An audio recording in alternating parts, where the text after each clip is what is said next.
Wünschst du dir jemanden, der dich versteht wie kein anderer? Jemand, der deine Wünsche wahr werden lässt und mit dir das schönste Abenteuer deines Lebens erleben möchte? Die Commerce-Plattform Shopify revolutioniert Millionen von Unternehmen weltweit. Mit Shopify richtest du im Nu deinen Online-Shop ein, ganz ohne Programmier- oder Designkenntnisse. Dank der effizienten Einrichtung und intuitiven Social-Media- und Online-Marketplace-Integration kannst du über Instagram, eBay und Co. werben und verkaufen. Neue Zielgruppen zu erreichen war noch nie so einfach. Shopify bietet auf einer einzigen sicheren Plattform alle Tools, um dein Online-Business aufzubauen. Kostenlos testen und dein Business der Welt präsentieren. Shopify.de/try besuchen. Einfach shopify.de/try eingeben und loslegen. Made for Germany. Powered by Shopify. You are listening to the Archaeology Podcast Network. This network is supported by our listeners. You can become a supporting member by going to arcpodnet.com/members and signing up. As a supporting member, you have access to high-quality downloads of each show and a discount at our future online store, and access to show hosts on a members-only Slack team. For professional members, we'll have training shows and other special content offered throughout the year. Once again, go to arcpodnet.com/members to support the network and get some great extras and swag in the process. That's arcpodnet.com/members.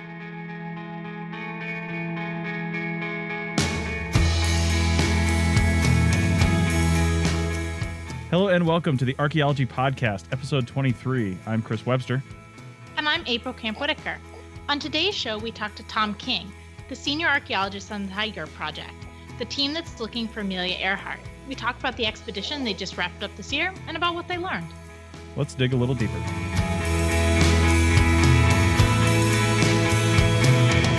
All right, welcome back to the Archaeology Show. And as we said in the introduction, we've got Dr. Tom King. Dr. Tom King is a well-known scholar and professional in the world of historic preservation and has written numerous books on preservation and heritage laws that are taught in college programs around the United States. We're talking to him today, however, about his work with the International Group for Historic Aircraft Recovery and their search for Amelia Earhart. They had a recent expedition that just finished up not too long ago. They recently completed, as I said, their summer trip to, and you'll have to correct my pronunciation on this, but Nickamororo Island, and we're going to talk about what they learned. So welcome to the show, Tom. Thank you. You pronounced that very well. Thank you. And the acronym for the group, is it TIGHAR? Is how you pronounce it?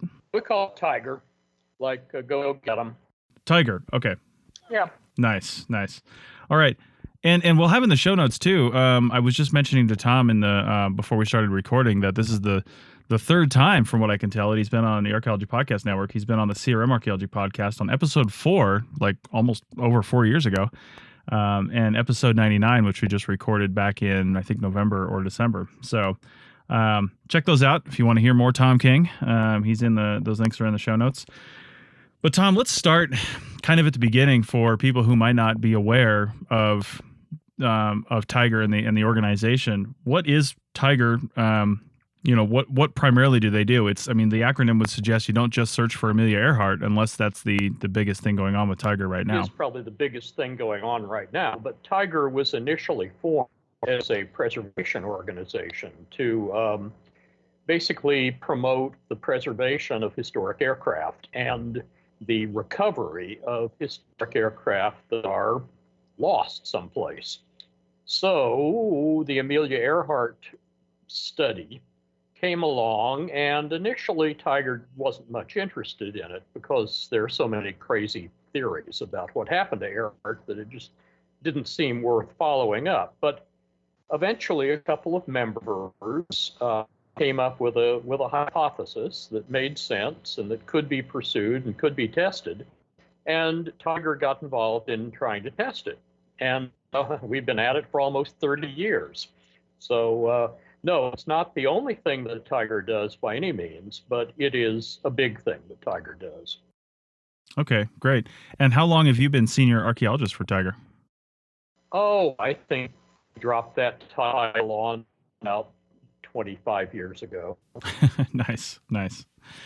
All right. Well, let's get into some questions about the most recent expedition. So I think you guys, in the preliminary report you sent me, are calling this the ninth expedition out to Nickamororo Island. Well, yeah, there's a problem with that. It's actually about the 11th or 12th, but Okay. the numbering system has gotten screwed up, as numbering systems tend to get. So it's about I think it's actually the 11th trip, but it's called Nick 9, and don't ask me to explain that. It's silly, but anyway, Right. That's what we call it. So the next one, if there is one, will be Nickamororo 10. Okay. Like artifact numbers on a big project, they never stay straight, do they? Yeah. Yeah. Yeah. So why don't you start by giving us, I guess, a brief synopsis of the highlights of what you guys knew based on previous expeditions up to the point of the start of this most recent one. Like what did you go back to Nickamororo Island this summer? What knowledge did you go there with from previous expeditions? Well, first, it's not from previous expeditions, but from basic research. We know that, Earhart and her navigator, Fred Noonan, in their Lockheed Electra 10E, disappeared on July 2nd, 1937, somewhere in the vicinity of Howland Island, which is about 350 miles north of Nickamororo.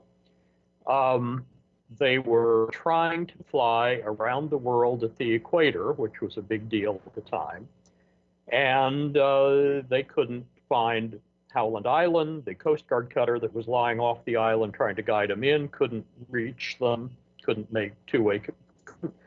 establish two-way radio communication, couldn't guide them in. They disappeared. There was a major search laid on. They couldn't be found. So eventually the Navy gave it up and said they're lost. We think that they flew down what's called the line of position, a line that they had plotted that basically ran through Howland Island, perpendicular to their route of flight, and that would take Nickamororo. We think they landed on Nickamororo safely. And there were like over 100 radio signals received after the disappearance, many of which appeared from radio direction finding to have emanated from the vicinity of Nickamororo. The Navy, however, flew over the island, didn't see anybody, and never landed, never checked, never went back. So there was that to begin with. Then in 1940, the island was uninhabited in 1937, and it's uninhabited today. But in 1939, a colony was established there as part of the British Crown Colony of the Gilbert and Ellice Islands. And there were about 10 guys put ashore to clear vegetation and begin planting coconuts. In 1940, time they had their families there and they were setting up a village and beginning to really clear the land, that they found some human bones. They found 13 bones of a human skeleton down toward the southeast end of the island. They thought it might be Earhart. They sent it to Fiji, to the headquarters of the Western Pacific High Commission in Fiji, where the bones were examined by a medical doctor who said, I think it's either half-breed or full-blood European male. Luckily, he wrote down his measurements, the measurements that he took. The bones disappeared. We have the measurements, and they were examined by modern forensic anthropologists who thought they were most similar to a European female of about Earhart's height. Now, that's been challenged by a couple of physical anthropologists in Australia, and our physical anthropologist is writing in a rebuttal that now is in peer review. And so the beat goes on all that. So we went to the island in 1989, and we've done a variety of things there over the years. But suffice to say that we found a site on the southeast end of the island that we were, before this expedition, pretty sure was where the bones had been found in 1940. And at that site, we found a number of interesting artifacts and features. We've done really now 4 seasons of archaeological work there. I should back up and say that in 1940, there were some interesting artifacts found with the bones, including a sextant box that it has also been lost, but from the information we have on it, it very much appears to have been a U.S. Navy surplus sextant box from World War I.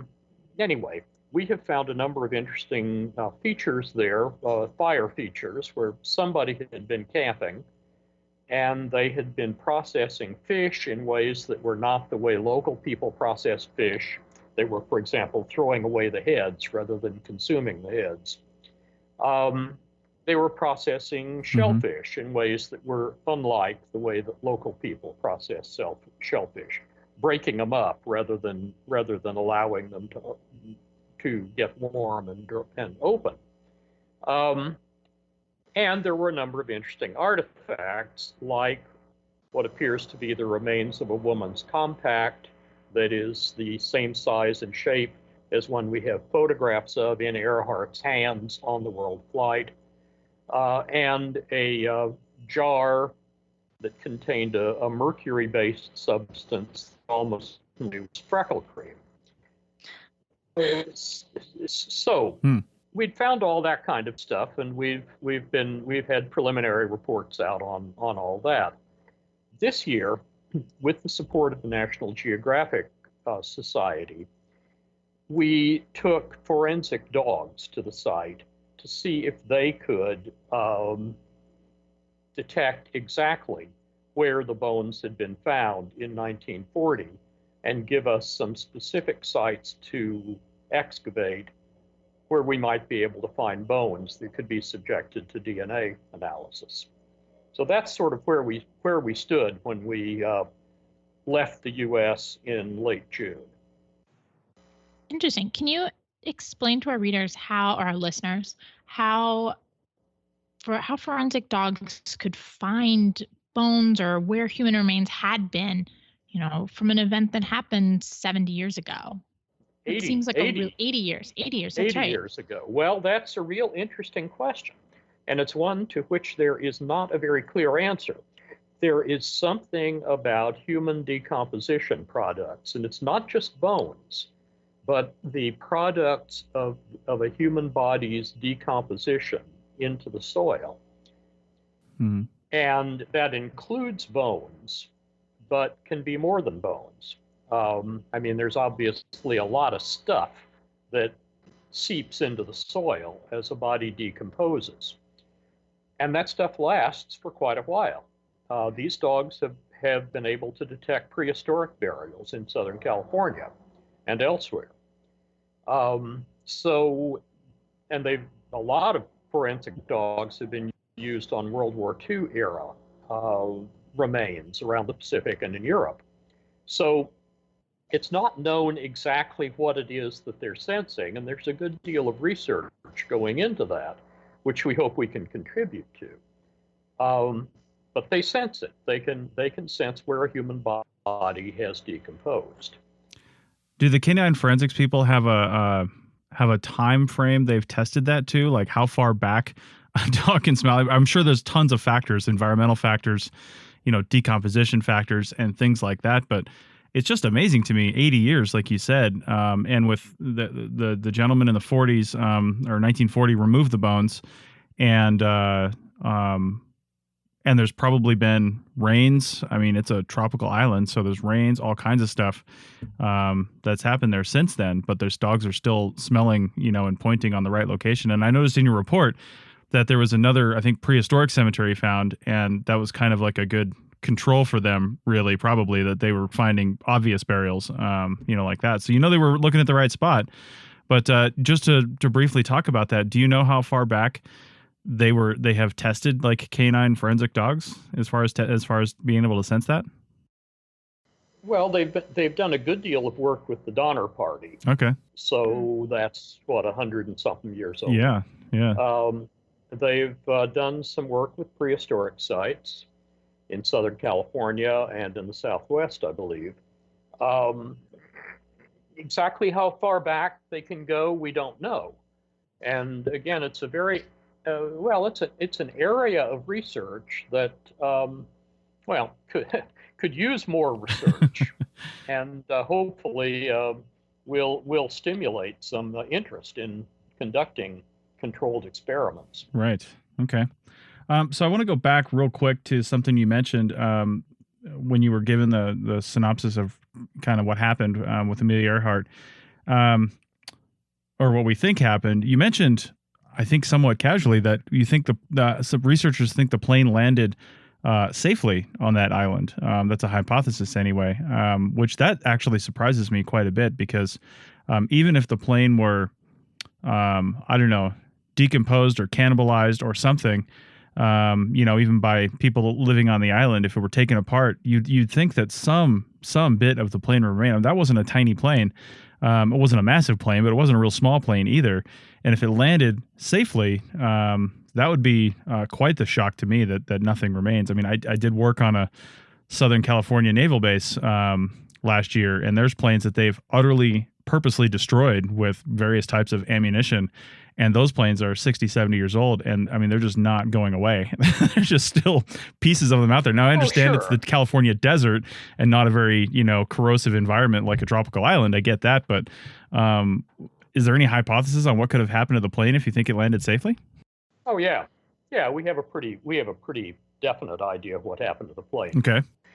The place we think they landed, and there's a variety of pieces of evidence that point to this location, is a stretch of reef flat, that is the flat area of reef between the land and where the reef drops off into the abyss, which was, the tide was low at the time they would have arrived there. In fact, it was a dead low neap tide. So the reef flat was virtually dry. And there is this great, huge, smooth area as big as a substantial runway on which one can land. We think they landed there.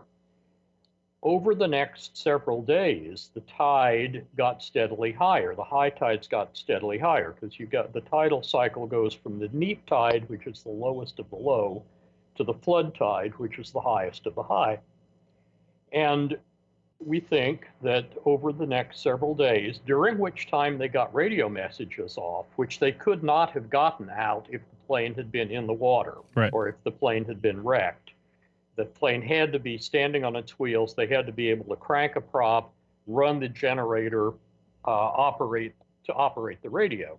We think they got all the radio messages off, and then the tide floated the plane off the edge of the reef into the very high energy environment along the edge of the reef, where it was just broken up into little bitty bits. Pieces did, we think, get washed ashore.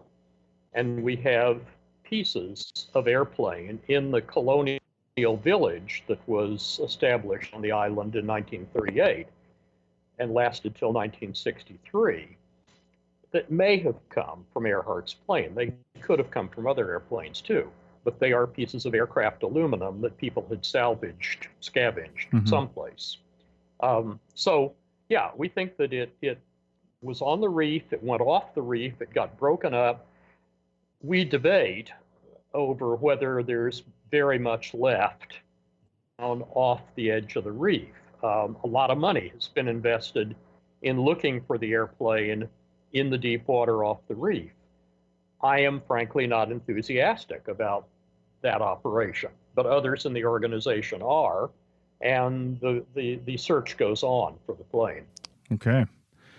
All right. Well, on that note, we're going to take our first break. I would just remind everybody as we go into this first break to check out the arcpodnet.com/shop and get your stickers for the Archaeology Show, for the Archaeology Podcast Network, and all most of the remaining shows on the network right now. And we've got some other stuff coming soon. By the time this podcast comes out, I think we'll even have coffee mugs up there and maybe T-shirts. So get those, and we'll be back in just a minute after the other side of the break.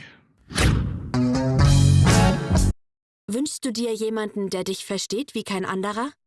Jemand, der deine Wünsche wahr werden lässt und mit dir das schönste Abenteuer deines Lebens erleben möchte? Die Commerce-Plattform Shopify revolutioniert Millionen von Unternehmen weltweit. Mit Shopify richtest du im Nu deinen Online-Shop ein, ganz ohne Programmier- oder Designkenntnisse.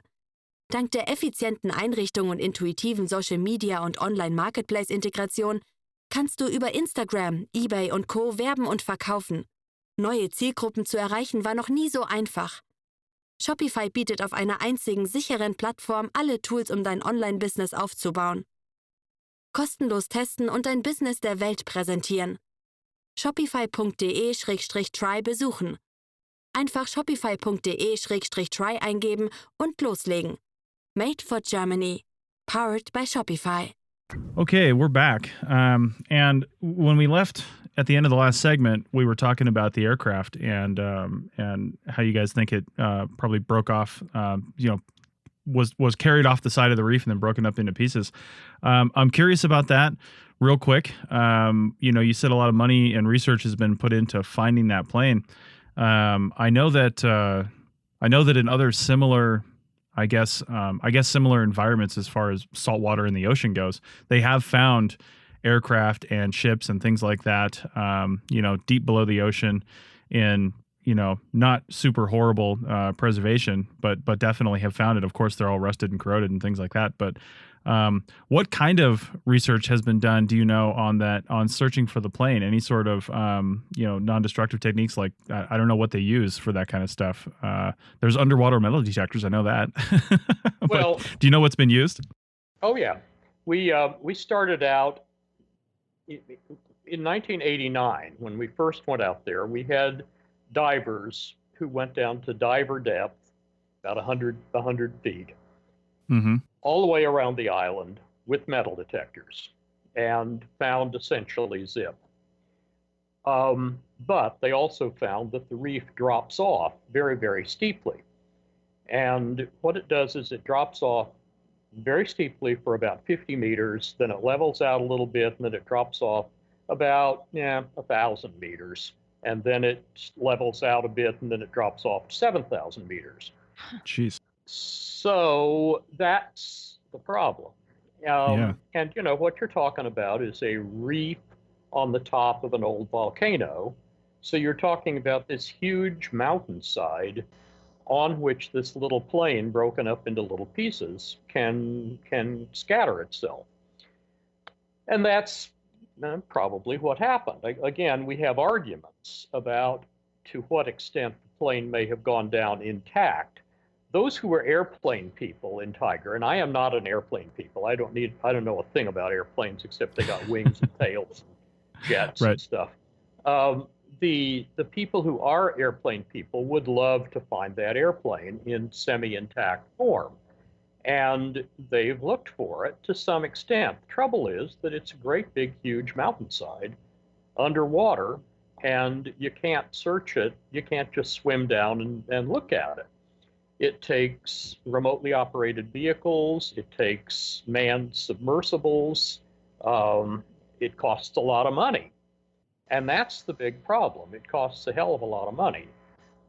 In 2012, there was an expedition, a TIGHAR expedition that went.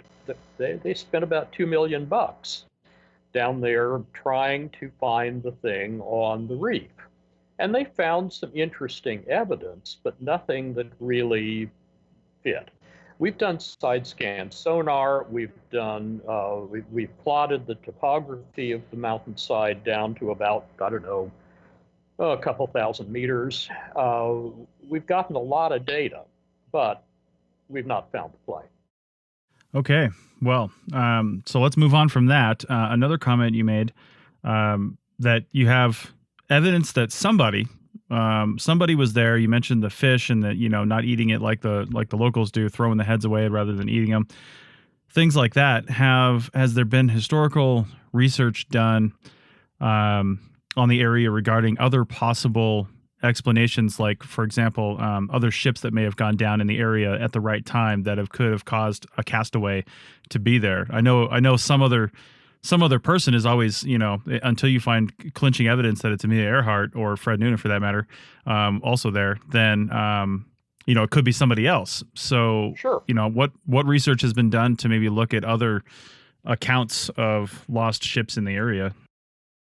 Well, we've looked for accounts of lost ships, and the only ship that is recorded to have been lost. Now, of course, there's recorded and then there's lost. There for sure. might have been unrecorded ships, but in terms of recorded shipwrecks, there's only one. In 1929, the SS Norwich City went up on the northern reef, right near where we think Earhart probably landed. And it was a big steel-hulled freighter. Hit the island full tilt. They didn't know the island was there, and they were in a storm, and they ran into it full blast. The ship blew up, burned. 11 men were lost. 5 bodies were recovered. The others were not. Presumably, they were eaten by the sharks. Now, could one of them have somehow swum from the northwest or floated or drifted or something from the northwest reef to the southeast reef and wound up at the site where we think Amelia died? Well, yeah, that's possible. And they could have been clutching their sextant box, though the dating on the sextant box doesn't work very well. It's not impossible. So there's that possibility. What's more complicating is first that the island was colonized in 1939, and that colony lasted until 1963. And in 1963, the residents were evacuated, and most of them wound up in the Solomon Islands. We've been to the Solomon Islands. We've interviewed people there who had lived on Nickamororo. And they say, oh, yeah, we used to go down to that site to catch turtles and birds. And we would sometimes camp out when we were kids. It was something kids would do. They'd go down and have campfires and so on. Now, in the major excavations that we've done, we've basically been able to discriminate between 2 different kinds of campfire. There are little bitty campfire features, and then there are great big campfire features. And the big ones seem to have been there for quite a while. They represent somebody who was there for a period of time. The little ones look like overnight operations. So we think the little ones are from the kids who were camping there in the late 40s and 50s, and the big ones probably are not, but they could be, except they have these weird artifacts in them. But there's the other complication. Not only were there European, Australian, British, and some American artifacts coming into the colony between 1939 and 1963, but there was a U.S. Coast Guard LORAN station, long-range navigation station, on the southeast end of the island, about half a kilometer southeast of our site, from 1944 to 1946. And we know that people from the Coast Guard station used to go up to the site, what we call the 7 site, where we think Earhart died. And they did things like they shot birds. They took their M1 carbines and shot birds. The site is covered with M1 carbine cartridges.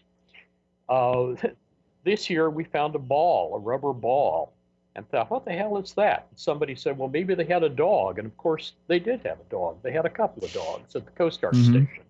So, there is a lot of potential for confusion of the site by subsequent or previous occupation. And the problem here is that you don't have soil development. Everything is in about 10 centimeters. Everything is scrunched together. It's kind of like a desert pavement where everything is compressed into a very small area. So, yeah, there are certainly possibilities for people other than Earhart having left at least some of the artifacts that we found. So you conducted some interviews with, the former colonists. Did they have these memories of doing things like camping, do they remember other evidence that, I think at some point in your report it mentions a door, an aircraft door. Were there other sort of oral histories that give clues or pieces of evidence that aren't as easily captured in the archaeological record? Or well, yeah, there are consistent stories of bones being found in two locations. On the northwest reef, or adjacent to the northwest reef on the island, and on the southeast end of the island. But they're all very vague. We remember our parents and grandparents talking about finding these bones. Very general stories. We have some stories that were recorded earlier that also indicate the discovery of bones on both ends of the island. We think that the bones on the northwest end were probably those of the Norwich City castaways, 5 of whom we have records were buried near the shipwreck. Now, it's also possible that one of the burials on the northwest reef could be Noonan, could be Earhart. But the northwest end of the island gets very complicated because it was all settled, allocated. The land was allocated to families. The families moved in. Members of the families died. They got buried. So there are graves up there. We know there are colonial era graves up there. So the northwest end is kind of a mess. Southeast end really didn't get occupied. It was used as this sort of place to catch turtles and birds, but that was about the size of it. It was cleared, it was planted to coconuts, but it was not occupied by a family or anything like that. Anyway, yeah, we have those kind of stories, but they are pretty general and vague. Okay. Wow, that sounds it's such a complicated picture going on there, and then you have the sea washing everything else away when they stayed near the shore. Yes, the sea is rapidly washing Nickamororo away, just like it's washing the entire Republic of Kiribati away. These are atolls, and global climate change and sea level rise is it's doing the place in. April, wasn't Kiribati one of the places talked about in that movie, The Anthropologist, where we interviewed the producers and the anthropologist that was on the show? Yeah, it is. So if you go back to episode 2, we actually did an interview, and they talked a lot about Kiribati and Kiribati and just sort of the impacts of global warming and global climate change on these islands. And that must be really interesting thinking about in terms of site preservation. Are you guys kind of prioritizing different areas of the island to look at more intensively, knowing that these areas might be gone in the next 5 to 10 years? Well, if I had my druthers and didn't have to pursue Amelia Earhart and had a whole bunch of money and a whole bunch of people and a whole bunch of time, I would go and really look at the colonial village because it is washing away. And it's a very interesting site. We have a lot of historical information on it, and yet it was occupied for a very brief moment in time. So it's a well-preserved, short-term village where I think one could do some very interesting settlement archaeology and so on. But nobody's going to fund that. And frankly, the people in Kiribati have more important things to worry about than archaeological sites. They need to keep themselves above water if they possibly can. So, no, I mean we're focusing on finding Earhart because that's what people are interested in. That's what people will put the money into that is required to get out there and do archaeological work. Now, along the way, we record a lot of other stuff. Like this year, we found what appears to be a prehistoric site that we had missed all these years up on the northeast end of the island. And that happens all the time. Nice. So back to some of the stuff that you guys found on this latest expedition in the report that you sent. You mentioned a shoe that you have that still needs analysis. Can you tell me a little bit about that shoe, like where it was found and what your guys' preliminary thoughts are on it? Well, okay, I should go back and say that in 1991, on another part of the island, TIGHAR found the remains of a man's shoe and a woman's shoe. The woman's shoe was fairly complete, though in very small fragments. It was apparently from the 1930s. It was apparently a little bit too big to be Earhart's. And of course, this is an island where you don't have a lot of people wearing shoes. Even today, people just don't wear shoes, or if they do wear shoes, they wear flip-flops. So the shoe was unusual, and it was away from the village. It was an odd location, and we still don't know exactly what to do with that shoe. Mm-hmm. Okay, this year we found a shoe. It is apparently a woman's shoe. It's the kind of shoe that was being worn in the 1930s, 1940s. It's in the colonial village. And we're having arguments about, where it could have come from. A lot of people would like to think that it was washed in, that it washed out of the airplane and washed into the village. I think that's nuts. I think that it was probably a kindly contribution from some charitable organization in Sydney or Melbourne or someplace to the poor people of the Phoenix Islands. They don't have shoes, let's send them these shoes, which the people of the Phoenix Islands didn't know. Well, they mostly don't wear shoes. So I think it got tossed in the village, and that's what we found. But we got to check it. We got to see if it's got DNA in it, and if so, whose DNA. So it's in my freezer, waiting for a lab. I should say that we're working on this, and among others, we're working with the Archaeological Legacy Institute in Eugene, Oregon, which runs the Archaeology channel. And they are, Rick Pettigrew there is very, very interested in the shoe, very interested in finding out more about it, and he's looking into getting a lab that will analyze it before I turn it over to the conservation facility to be conserved. So, okay. Anyway, that we don't really know much about the shoe, except it's in my freezer and it keeps kicking the door saying, "Let me out, let me out." But I don't.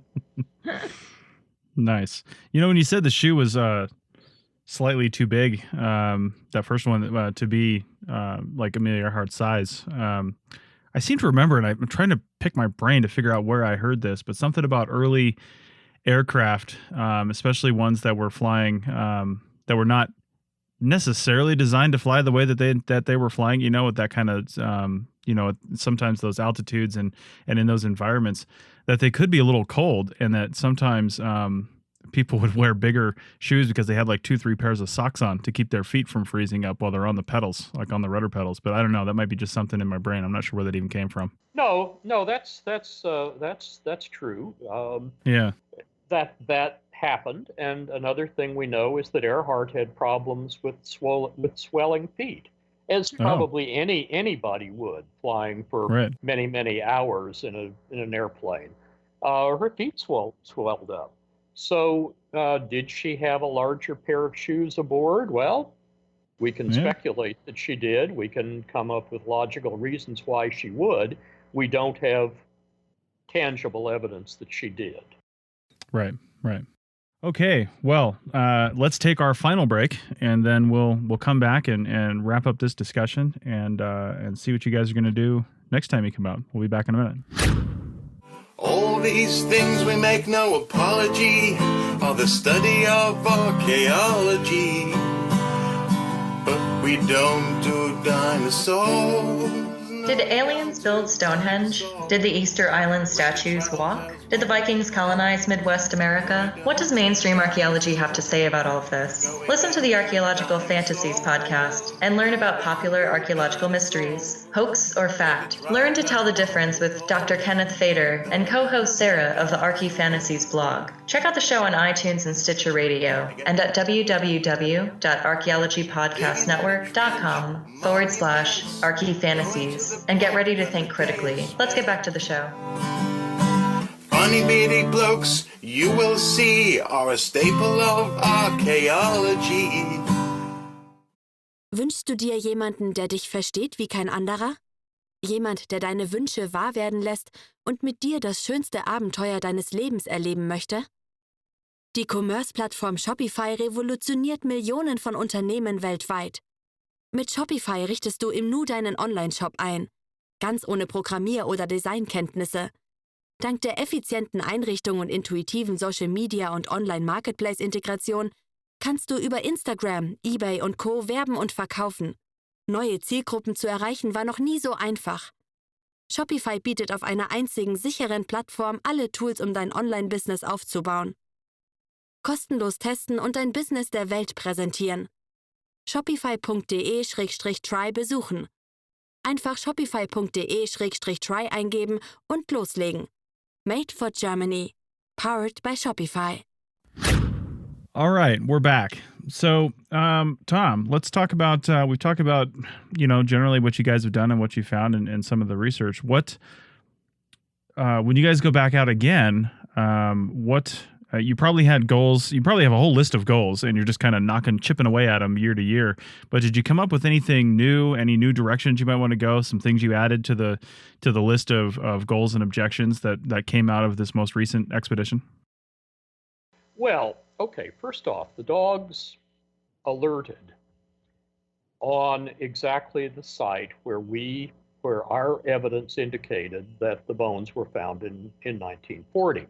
And they alerted nowhere else in that vicinity. We took them around to every tree and so on, and they didn't alert anyplace else. They alerted at this one location under this one tree where we are pretty sure the bones were found in 1940. So this tended to verify our conclusion that is where the bones were found.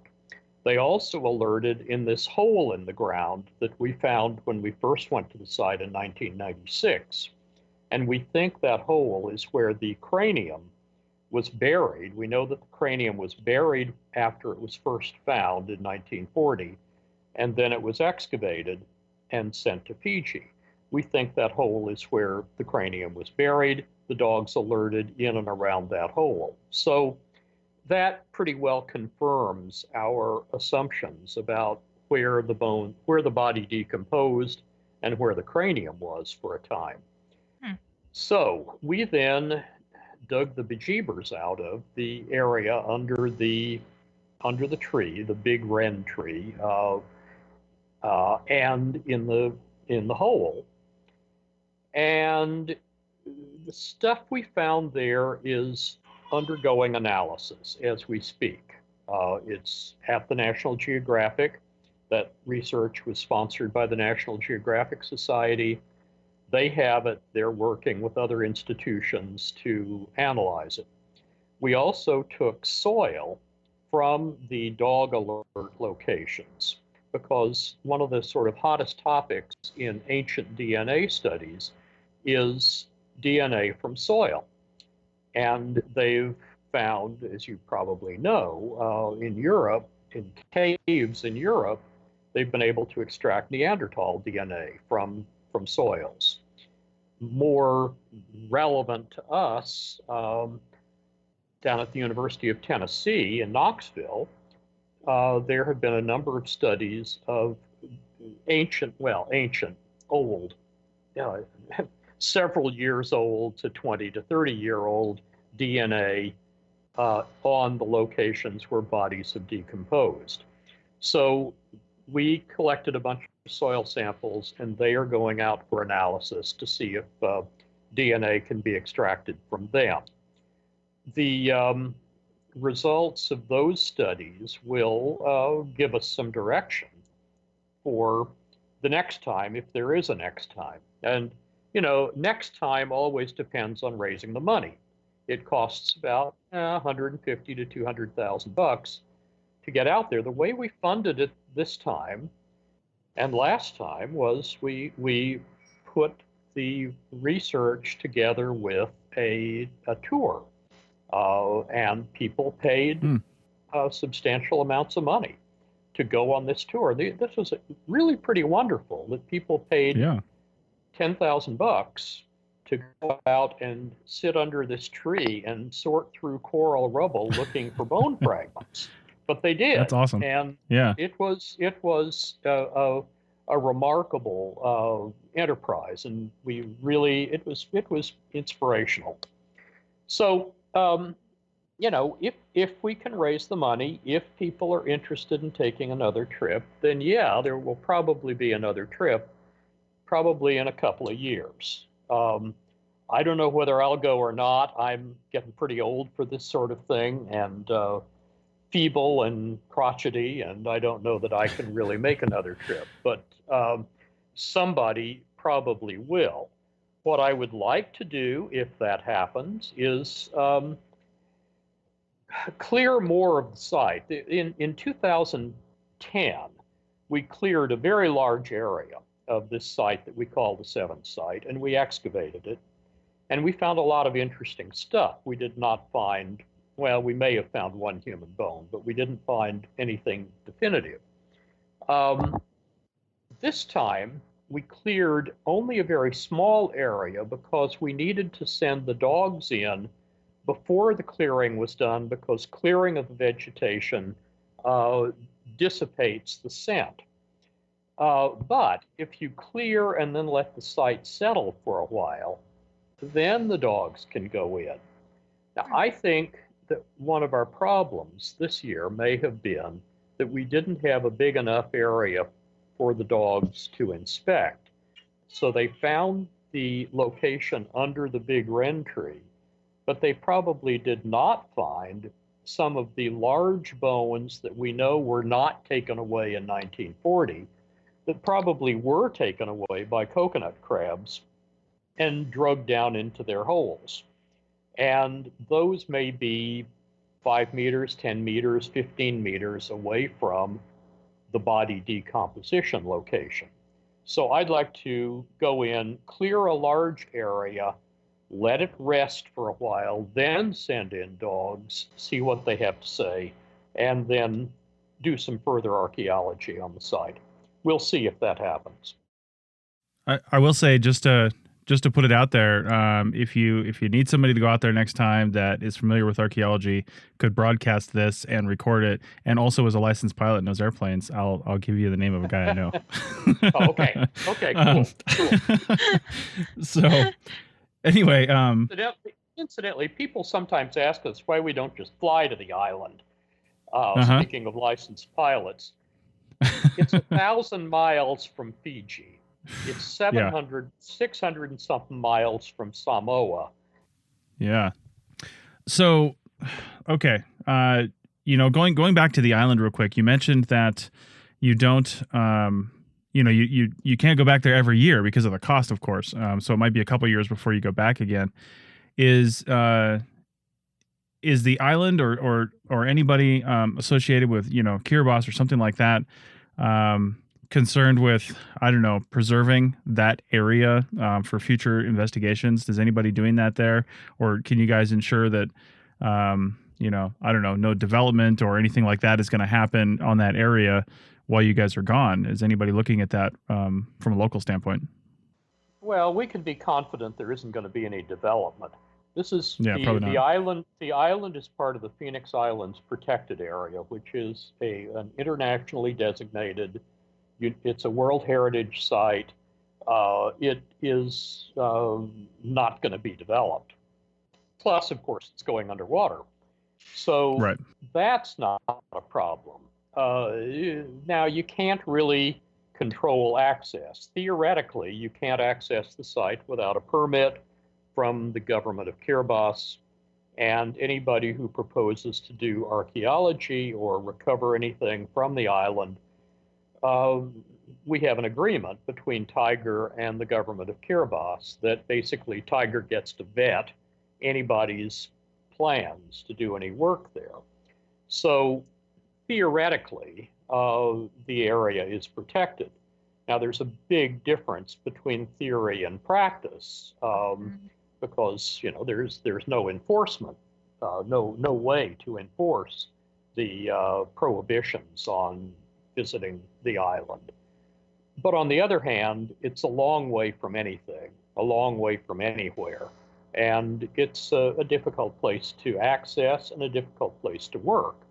So we've not had any serious difficulty with people going in and ripping stuff off, and there is no development problem. Okay. Certainly it's possible that somebody could go in, and we certainly hope they won't. It would be illegal, and the government of Kiribati would do everything it could to prosecute them. But could somebody get in and rip something off? Yeah, probably. Yeah, probably. Yeah. But they got to get there over 1,000 miles of water, or 700. So, okay. Well, let's talk ever so briefly, because we have to bring it up, about the History Channel show that came out. What was it, like a month ago? Right about the time you guys, I think, were either getting back or finishing up your expedition. The History Channel, it was called Amelia Earhart, The Lost Evidence, and I'm pretty sure it was like the photograph the whole entire show was based on was debunked by a Japanese researcher like 30 minutes after the show aired or something like that. I mean, it was really fast. But what was your guys' response to that sort of thing? Because that personally, for me, just to give my opinion real quick, this is why we do the Archaeology Podcast Network, to try to put some other information out there. But of course, we don't have the reach that the History Channel does. So something like that goes out. You guys have been doing expeditions, real science, looking at evidence, not making wild conclusions, based on what you find, but making your conclusions based on evidence and rational decisions. Basically, what was the response to the History Channel show, Amelia Earhart, The Lost Evidence? I was talking about how a lot of people probably heard about that because it's the History Channel. But things like TIGHAR, who are doing actual real scientific research, don't really get out there in the public as well as they should, because it's not sensationalist, it's science. So what was TIGHAR's response and your response to hearing about that show? Well, let me say first that there are basically three major hypotheses about what happened to Earhart. One of them is the crashed and sank hypothesis, that she simply ran out of gas and went into the drink. And that's one hypothesis, and a lot of people have gone out and dumped a lot of money into the Pacific looking for her airplane on the bottom of the ocean. So one hypothesis is crashed and sank. Another hypothesis is Japanese capture, that she was captured by the Japanese, maybe executed by the Japanese. It has a lot of variants. But the sort of best variant on the Japanese capture hypothesis is that she wound up in the Marshall Islands, was captured there, was taken to Saipan, and wound up dying or being executed there. The History Channel show was built around the one variant on the Japanese capture hypothesis. I don't think the show was all that terrible. Now, I am sort of a minority in my group in that I can see some merit in the History Channel show. And it was not built entirely around that photograph, but it was built rather largely around the photograph. And let me just tell you a funny story. About our second day on Nickamororo, I get a knock on the door, and the National Geographic archaeologist had received a text message on his little Garmin machine from headquarters saying, History Channel has a photograph of Earhart in the Marshall Islands. What's your response? And I said, well, maybe they have a mug shot of her with Japanese characters saying Amelia Earhart. That would be very interesting. Mm-hmm. Or maybe they have the photograph that we saw several years ago of a woman sitting on a dock, a European woman sitting on a dock, back to the camera, facing out into the water, a man standing nearby, and they say this is Amelia Earhart and Fred Noonan, in which case it's sheer speculation. And so it turned out, of course, that was what they had. The fuzzy black and white image of a woman on a dock looking out, and so on. Now, we actually looked at that photograph. That photograph made the news probably 7 or 8 years ago. TIGHAR did an analysis of it. And, it's a woman on the dock, a man on a dock standing nearby. And people say, well, this is the Marshall Islands. This is a European woman. It had to be Amelia Earhart. And that's just nonsense. The Marshall Islands had been a German colony from 1896 or thereabouts until 1917, when it went over to the Japanese after World War I. Jalowit, the island where the photograph was taken, was the German headquarters. There were, even in the Japanese period, there were still lots of German missionaries, traders, medical personnel, and so on. So, yeah, there was a European woman sitting on the dock. Was it Amelia Earhart? Well, particularly when it turned out that the photograph was from 1935, no, probably not. Right. But even without that dating, the photograph doesn't prove anything. It's a European woman on a dock and looking out over the ocean. And those who like the photograph say, well, but the ship across the bay, has an airplane that it's towing. Well, there's something sort of light-colored and sort of kind of vaguely airplane-ish behind the ship. Is it an airplane? Well, maybe it's a Klingon warbird. I don't know. I don't think you can tell from the from the photograph, and it certainly isn't proof of anything. Now, does that mean Earhart was not captured by the Japanese? No. Maybe she was. I just don't think the evidence is very good for it. What the Japanese capture people basically hang their hat on is anecdotal evidence. They say, look, all these people say they saw Earhart.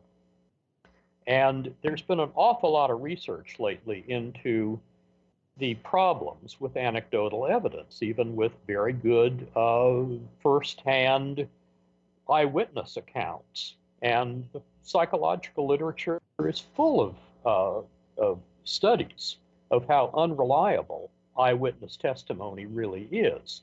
And so to say, oh, well, because these 300 people said they saw Earhart in the Marshall Islands, she must have been there. Not necessarily so. Okay. Well, we are just about out of time, but I will say if that were a Klingon warbird, that'd be an even bigger story, I think. That's true. That's true. So, well, Tom, real quick, is there anything that you wanted to say about this expedition or about what you guys did out there that we didn't get a chance to ask you? Well, just that we had fantastic cooperation from the government of Kiribati, and that it was a really interesting project for all of us. And it was a cooperative venture by TIGHAR, National Geographic, Betchert Expeditions, which ran the whole thing, the Woods Hole Oceanographic Institute, the Archaeological Legacy Institute. It was a cooperative venture, and it worked out very, very well. And I hope we can do another one, and I hope that it produces some useful data. Yeah. And that's about the size of it.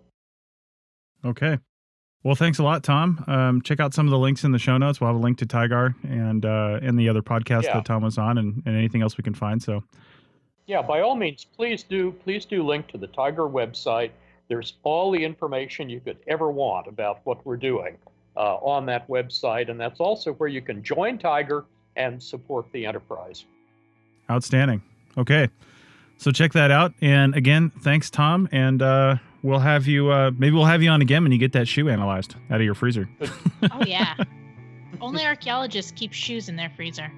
Yeah, that's a fact. I have shoes and roots in my freezer right now. Nice. All right. Well, thank you. And we'll see everybody next time. Okay, thank you.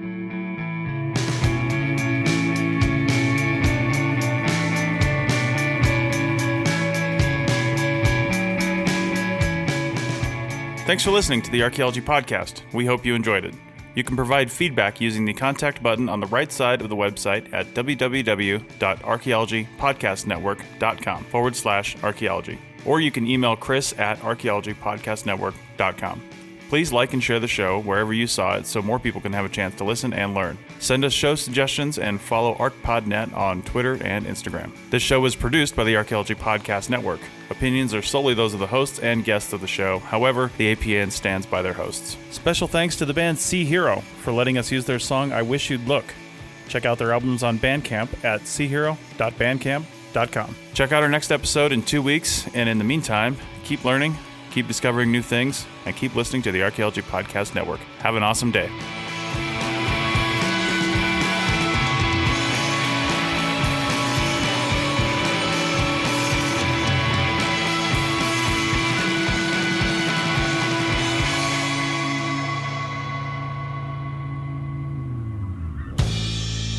This show is produced by Chris Webster and Tristan Boyle. And edited by Richie Cruz. This has been a presentation of the Archaeology Podcast Network. Visit us on the web for show notes and other podcasts at www.archaeologypodcastnetwork.com. Contact us at chris@archaeologypodcastnetwork.com.